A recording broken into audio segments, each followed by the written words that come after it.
Epidemiolog i član kriznog štaba Predrag Kon objavio je na svom profilu na Facebooku da je epidemiološka situacija u Beogradu veoma teška i da je u ovom trenutku zarazno između 10.000 i 20.000 stanovnika prestonice na dnevnom nivou.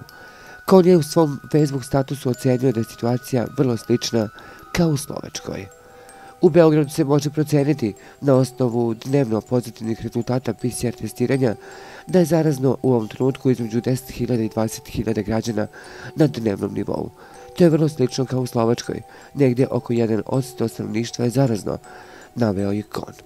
Epidemiolog je ukazao na neverovatne moguće razmere zaraze.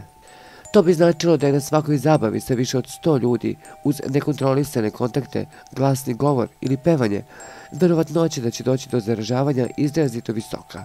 Slovačka je testirala 3,6 miliona sa brzim antigenskim testom i utvrdila da je 1% u tom trenutku testiranja zaraženo, napisao je Kon.